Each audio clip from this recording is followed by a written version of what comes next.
The Discovery captain, Alina Vasquez, stood on the bridge of the exploration vessel Prometheus, watching the vast emptiness of the Outer Rim territories drift past their viewports. Her ship had been conducting deep space surveys for 6 months, mapping uncharted regions beyond the established trade routes. The work was methodical and often tedious, but Alina found peace in the quiet rhythm of exploration. Her crew of 30 specialists had grown comfortable with the routine of jumping from system to system, cataloging planets and asteroids that might someday serve humanity's expanding civilization. The bridge hummed with the soft sounds of various instruments. Navigation Officer David Park monitored their course, while Communications Specialist Sarah Kim kept watch for any signals in the void. Chief Science Officer Dr. Raj Patel worked at his station, analyzing the mineral compositions of nearby celestial bodies. These people had become Elena's family during their long journey into uncharted space. Their peaceful routine shattered when the long-range sensors detected something extraordinary. Sarah Kim looked up from her console with excitement written across her face. "Captain, we have an anomalous reading at bearing 27. It appears to be artificial in origin." Alina moved to Sarah's station and studied the sensor data. The readings showed a large metallic object drifting in the space between 2 dead star systems. Its energy signature was faint but detectable, suggesting some form of power source still functioned after what appeared to be a very long time in the void. "How large are we talking?" Alina asked, her curiosity sparked by the unusual discovery. Dr. Patel had already begun his analysis. "Based on the sensor reflection patterns, I estimate it's approximately 2 kilometers in length. The construction appears to be metallic, possibly some form of advanced alloy. Captain, this could be our first contact with an alien vessel." Alina felt her pulse quicken. First contact protocols had been drilled into every space captain, but actually encountering an alien vessel was something few humans had experienced. The possibility of discovering a new species could change everything for human civilization. "Alter course to intercept," Alina ordered. "Reduce speed to 1/4 impulse as we approach. I want full sensor sweeps and have the communications array ready to broadcast standard first contact greetings in all known languages." The Prometheus changed direction smoothly, its engines adjusting their output to bring them toward the mysterious object. As they drew closer over the next 4 hours, the sensors began to resolve more details about the vessel they were approaching. The ship was enormous, dwarfing their own exploration vessel by a factor of 10. Its hull showed signs of battle damage, with scorch marks and impact craters visible across its surface. Dr. Patel frowned at his readings. "Captain, I'm detecting something unusual about the metallurgy. The alloy composition is showing traces of elements that are commonly used in human construction, but the manufacturing techniques appear far more advanced than anything in our current databases." Alina felt a chill run down her spine. The possibility that this might be a human vessel seemed impossible. According to all historical records, humanity had only achieved interstellar travel within the last 2 centuries, and no human expedition had ever ventured this far into unexplored space. As they drew within visual range, the main viewer displayed the ancient vessel in all its imposing glory. The ship's design was sleek and powerful, with weapon emplacements that spoke of a vessel built for war. Despite the battle damage, the overall structure appeared intact, and several sections still showed faint lighting through their viewports. "My God," whispered Navigation Officer Park. "Look at those weapon arrays. This thing was built to fight a war." Chief Engineer Lisa Rodriguez had joined them on the bridge to observe their discovery. She studied the vessel with the eye of someone who understood the mechanics of spacefaring technology. "Captain, those energy readings suggest the ship still has partial power. Some systems are definitely active." Alina made her decision. "Prepare. A boarding party. I want full environmental suits and portable atmospheric analyzers. Lisa, bring your engineering kit. Dr. Patel, pack your xenobiology equipment, just in case. Sarah, you're with us to handle any communication attempts." The boarding party assembled in the shuttle bay, each member checking their equipment carefully. Alina led them across the short distance between the ships, docking with what appeared to be a maintenance airlock on the mystery vessel's port side. The ancient docking clamps engaged with a mechanical precision that surprised everyone. "The docking systems are definitely human in design," Lisa observed as they cycled through the airlock. "But they're incredibly advanced compared to what we use today." The moment they stepped inside the alien vessel, motion sensors triggered. Emergency lighting throughout the corridor. The walls were lined with displays and control panels that looked familiar yet strangely advanced. Everything was built to accommodate human proportions, but with materials and technology that seemed decades ahead of their current capabilities. Dr. Patel took atmospheric readings as they moved through the ship. "The air is breathable, but it's been recycled through the life support systems for a very long time. I'm reading traces of industrial compounds that suggest this vessel has been operating autonomously for centuries." They made their way through corridors lined with battle damage, past crew quarters that showed signs of hasty abandonment.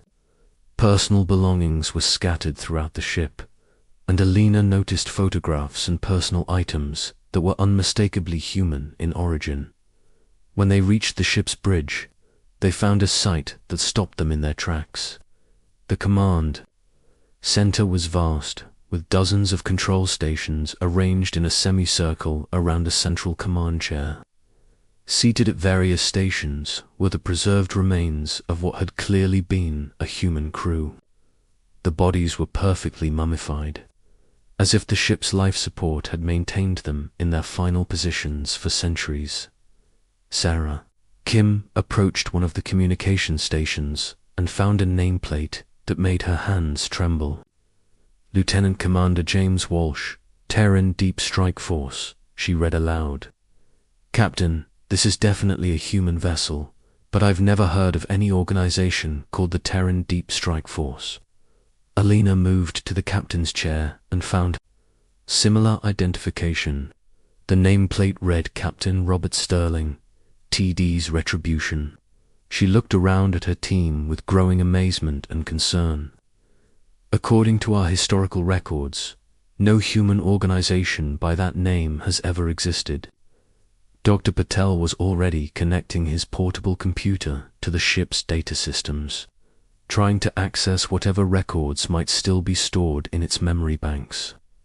After several minutes of careful work, he managed to bring up the ship's basic identification and mission parameters. "The ship is designated TDS, Retribution," he announced. "According to these records, it was launched in the year 2089 as part of something called Operation Deep Shield. Captain, that's over 400 years ago, and it predates humanity's first official interstellar flight by more than 2 centuries. Lisa was examining the ship's power systems and weapon arrays, her expression growing more amazed by the minute. "Alina, you need to see this. The technology in this ship is incredible. Their fusion reactors are using principles that our best engineers are just beginning to understand. And these weapons could level an entire city." As the team continued their investigation, they began to piece together the story of the Retribution and its crew. The ship's partial logs spoke of a secret mission to investigate, reports of an alien force that was systematically destroying human colonies in the outer territories. Alina discovered personal records that painted a picture of brave men and women who had volunteered for a mission they knew would likely be one way. Sarah found communication logs that detailed desperate battles against an enemy described only as the Collective. The records spoke of an alien alliance that consumed entire civilizations, absorbing their technology and resources while eliminating any potential threats to their expansion.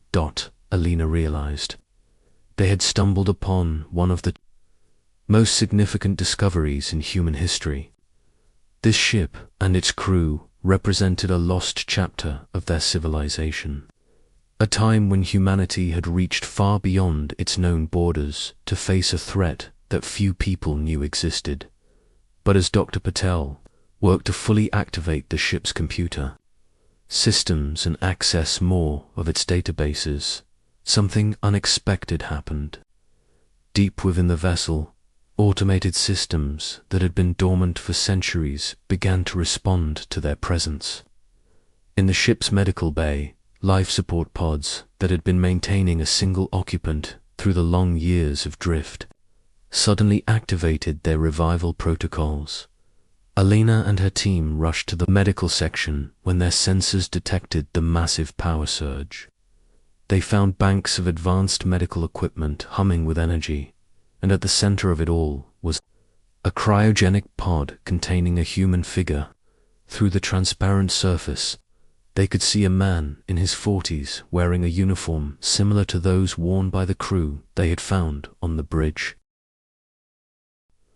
Dr. Patel immediately began studying the revival process, connecting his equipment to the alien medical systems. "The technology is extraordinary," he said with wonder in his voice. "This isn't just suspended animation. It's something much more sophisticated. The pod has been keeping him alive and healthy for over 4 centuries. As they watched, the fluid in the pod began to drain away, and the man's eyes started to flutter open. Alina knew they were about to witness something that would change history. The first human to wake up after sleeping for over 400 years was about to open his eyes. The pod opened with a soft hiss, and the man inside took his first breath of air in centuries. He looked around, confused and frightened, trying to understand where he was and what had happened. Alina stepped forward carefully, not wanting to alarm him. "Easy there," Alina said gently. "You're safe. I'm Captain Alina Vasquez of the Terran Space Service. Can you tell us your name?" The man tried to speak, but his voice was rough from his long sleep. Dr. Patel quickly brought him some water and helped him sit up slowly. After a few minutes, he was able to talk clearly.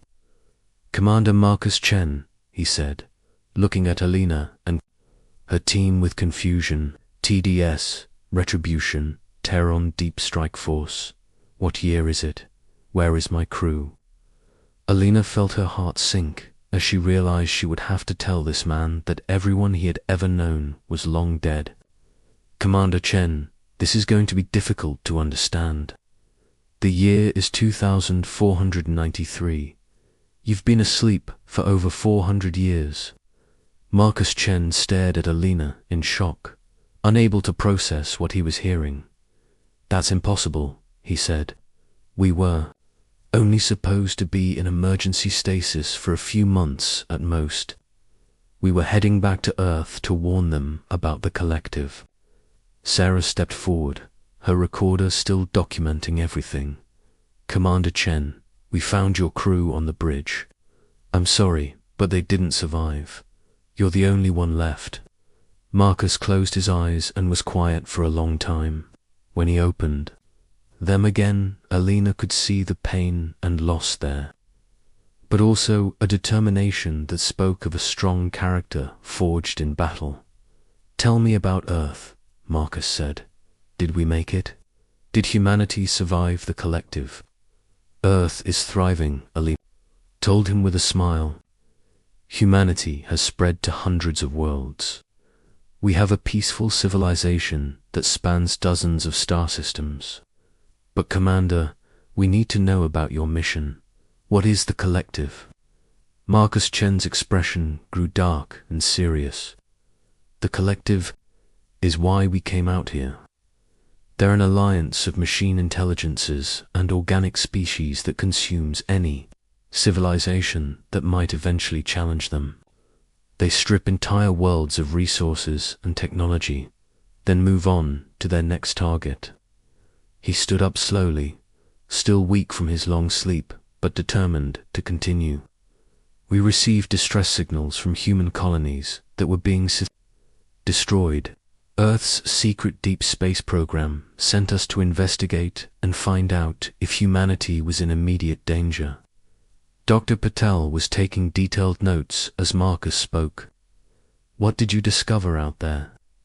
We found a galaxy under siege, Marcus replied. The Collective had been expanding for thousands of years, absorbing every advanced civilization they encountered.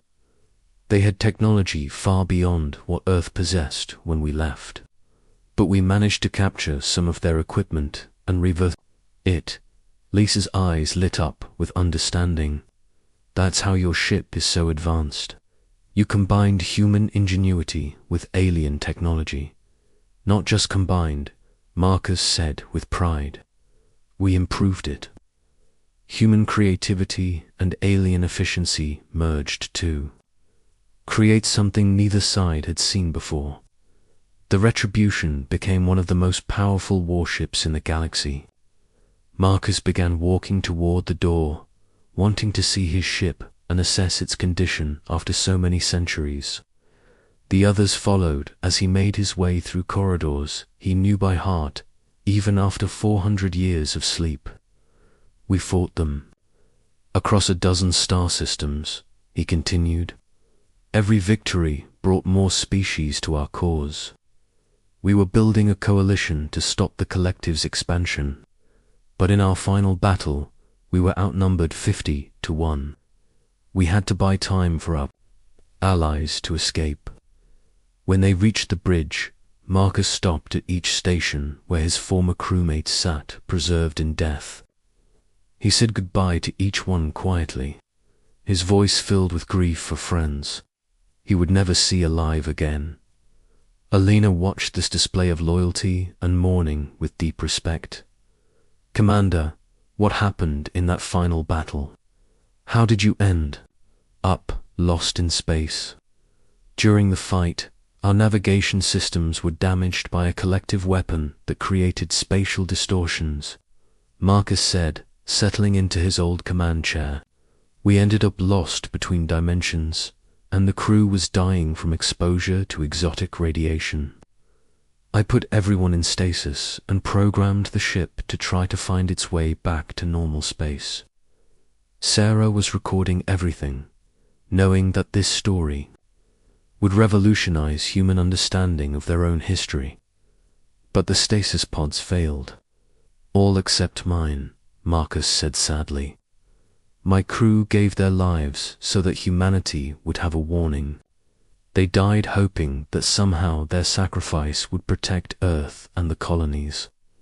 David Park, who had been monitoring their communications with the Prometheus, suddenly looked up with alarm. Captain Vasquez, we're receiving multiple signals. From across the galaxy, the Retribution's reactivation has been detected by dozens of different sources. Marcus Chen stood up quickly, his military training taking over despite his grief. If our old allies detected the signal, they'll come to help. But if the Collective is still active, they'll come to finish what they started 4 centuries ago. Alina realized that their discovery had just become much more complicated and dangerous. Commander Chen, do you think the Collective is still out there? Machine intelligences like the Collective don't just disappear, Marcus replied grimly. They expand or they're destroyed. If they're still active, then every human world is in danger. Your peaceful civilization might be about to face the fight. of its life. Dr. Patel looked up from his analysis of the ship's systems with growing concern. Captain Vasquez, the Retribution's weapons and defenses are still functional, but I'm reading massive power signatures approaching our position from multiple vectors. We have maybe 12 hours before they arrive. Marcus Chen looked at Alina, with the experience of someone who had faced impossible odds before. Captain, I need to know everything about current human military capabilities, ships, weapons, fleet sizes, everything. If the collective is coming, we need to prepare for war. Alina felt the weight of responsibility settling on her shoulders. A few hours ago, she had been on a routine exploration mission. Now she was potentially facing a threat that could destroy human civilization. With only an ancient warship and its lone surviving crew member to guide them through the coming storm. The Reckoning, the emergency assembly of the Terran Defense Fleet, was the largest military mobilization in human history. Within 18 hours of Elena's discovery, over 300 warships from 12 different star systems had converged on the coordinates where the Retribution waited. Admiral Sarah Martinez commanded the fleet from her flagship, the Terra Nova, while Alina and Marcus Chen worked frantically to prepare humanity's defenders for an enemy they had never faced. Marcus stood in the Terra Nova's war room, surrounded by holographic displays showing the approaching collective forces. The enemy fleet was massive, comprising over 800 vessels of various sizes and configurations. Some appeared to be traditional starships, while others defied easy classification, their organic curves suggesting they had once been living creatures before being absorbed into the collective's hive mind. Their approach pattern hasn't changed in 4 centuries, Marcus observed, studying the tactical displays. They're using a standard envelopment formation designed to prevent any of our ships from escaping.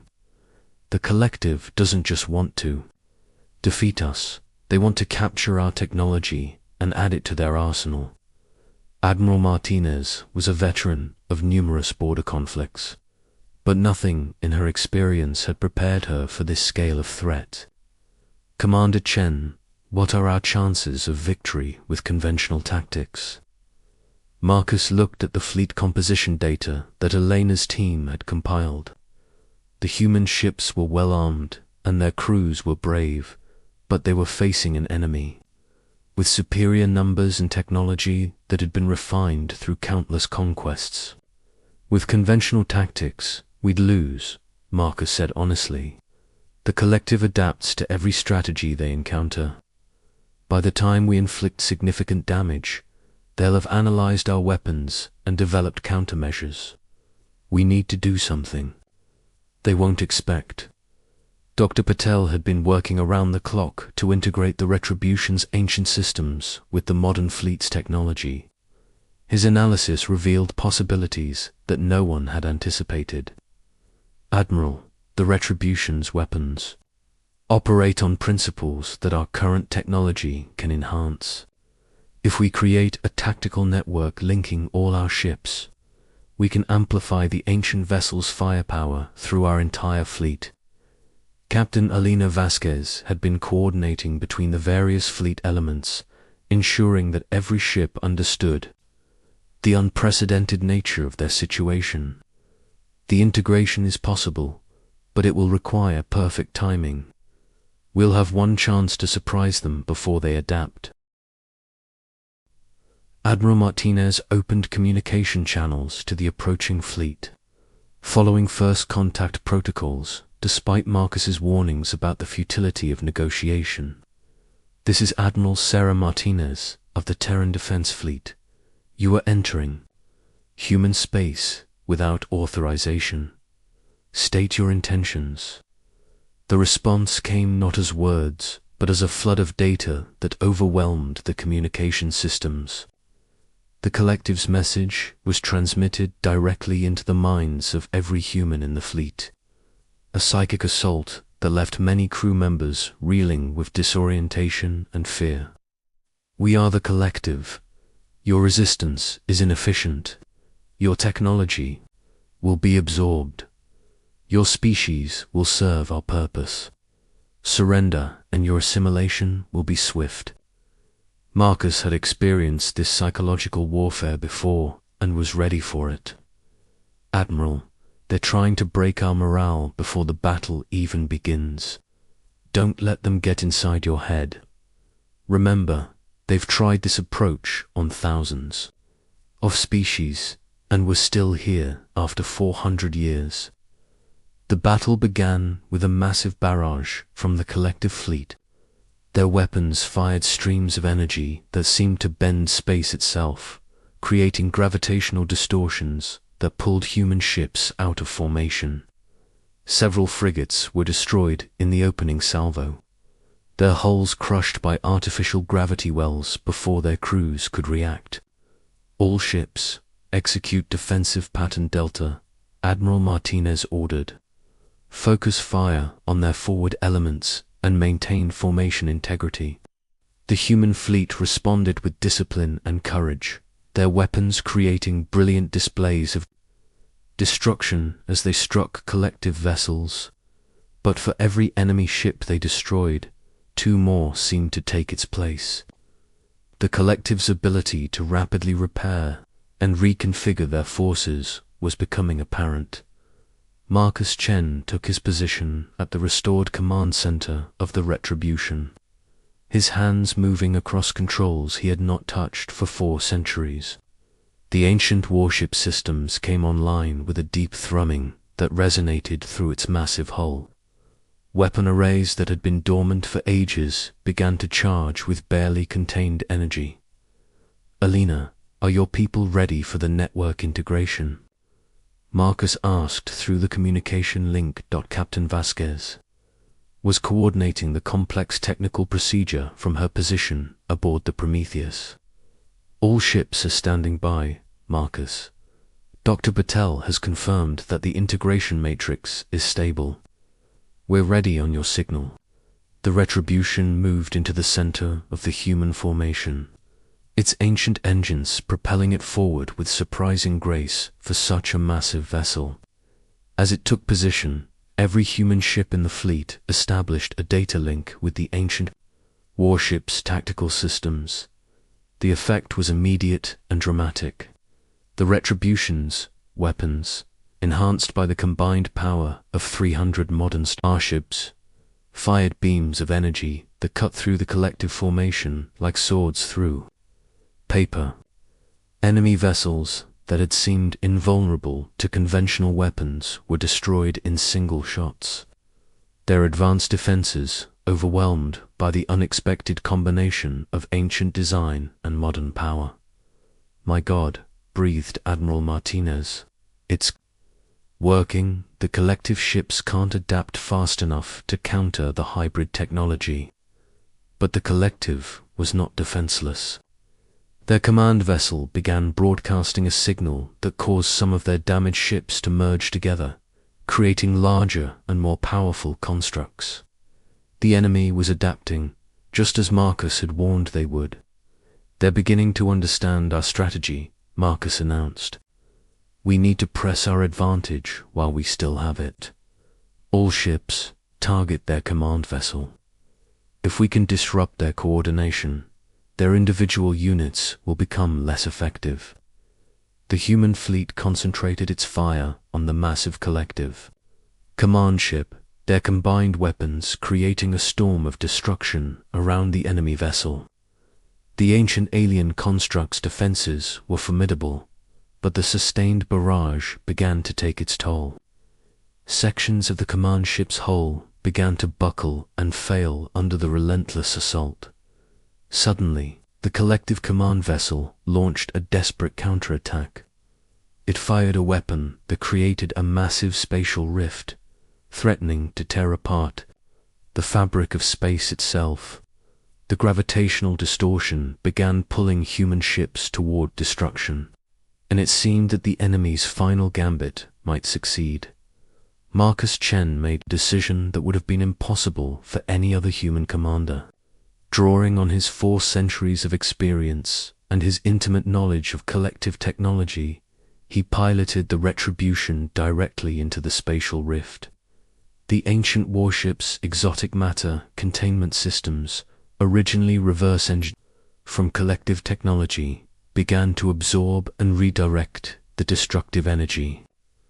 "Marcus, what are you doing?" Alina called out in alarm.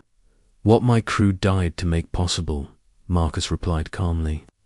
"The Retribution was designed to counter this exact weapon. We're going to turn their own power against them." The ancient warship emerged from the spatial rift like a phoenix rising from flames, its hull glowing with absorbed energy. Marcus redirected all of that power into the ship's main weapon, creating a beam of destruction that struck the collective command vessel with the force of a dying star. The enemy flagship exploded in a cascade of brilliant light, its destruction sending shockwaves through the entire collective fleet. Without their central coordination, the individual enemy ships began to operate independently, making them vulnerable to concentrated attacks from the human forces. The battle turned into a rout. Collective vessels that had seemed invincible minutes before were destroyed one by one as the human fleet pressed their advantage. Some enemy ships attempted to flee, but the combined fleet's pursuit was relentless. Within 3 hours, the entire collective invasion force had been eliminated. As the smoke cleared and the human fleet regrouped, Admiral Martinez opened communications with ships throughout the galaxy. The victory had been observed by dozens of different species, many of whom had been hiding from the collective for centuries. "This is Admiral Martinez of the Terran Defense Fleet," she broadcast on all frequencies. "The collective invasion force has been defeated. Any species seeking freedom from their oppression is welcome to join us in building a new alliance." The response was immediate and overwhelming. Species that had been in hiding for generations began transmitting messages of support and requests for alliance. The Zephyrians, crystalline beings who had been among the first to resist the collective, offered their advanced shield technology. The Korath, fierce warriors who had been fighting a guerrilla campaign for decades, pledged their military expertise. Within days, representatives from over 30 different species had arrived at the battlefield coordinates, eager to join the coalition that had accomplished what they had thought impossible. The defeat of the collective had created a power vacuum in the galaxy, and these diverse civilizations saw an opportunity to build something better in its place. Marcus Chen stood on the observation deck of the rebuilt Retribution, watching as ships from across the galaxy worked together to establish the framework for a new galactic government. The sight filled him with a satisfaction that made his 4-century sleep seem worthwhile. Alina joined him at the viewport, her own expression reflecting the amazement they all felt at how quickly their universe had changed. "Your crew's sacrifice meant something, after all, Marcus. They saved not just humanity, but the entire galaxy." "They would be proud," Marcus replied, his voice filled with emotion. "We came out here to protect Earth, but we ended up liberating everyone." Dr. Patel had spent the weeks following the battle analyzing the captured collective technology and coordinating its integration with human systems. His work had revealed the true scope of what they had accomplished. The technological advances we've gained from this victory will accelerate human development by centuries. Medicine, energy production, space travel, everything will be transformed. The establishment of the Galactic Liberation Alliance marked the beginning of a new era for all sentient species. Earth became the de facto capital of the new government, with humanity taking a leadership role based on their crucial victory over the collective. But the alliance was truly cooperative, with each member species contributing their unique strengths and perspectives. Marcus Chen was appointed as the alliance's first supreme commander, his experience and knowledge making him the natural choice to guide the new coalition. Under his leadership, the combined fleets began systematic campaigns to liberate worlds still under collective control, freeing billions of beings who had lived under oppression for generations. The discovery of the retribution had revealed that humanity's history was far more complex and heroic than anyone had realized. Archives found throughout collective space contained records of human resistance dating back centuries, showing that the species had been fighting for galactic freedom long before most civilizations even knew they existed. Captain Elena Vasquez returned to exploration, but now her missions took her to liberated worlds where she helped establish new colonies and trading posts.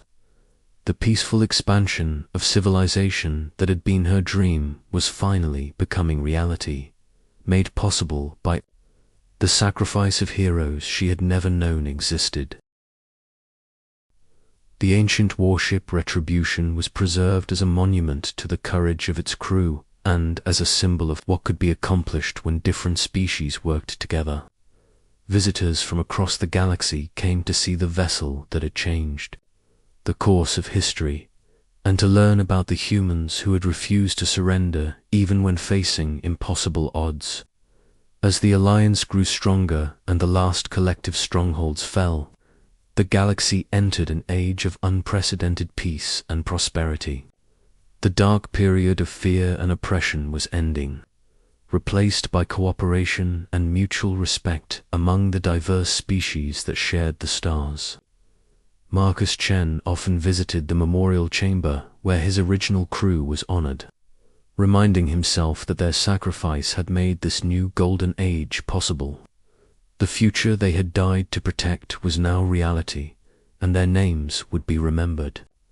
As long as civilization endured, the lost human dreadnought had indeed changed the course of history, proving that sometimes the greatest victories come from the courage to never give up, even when hope seems lost forever.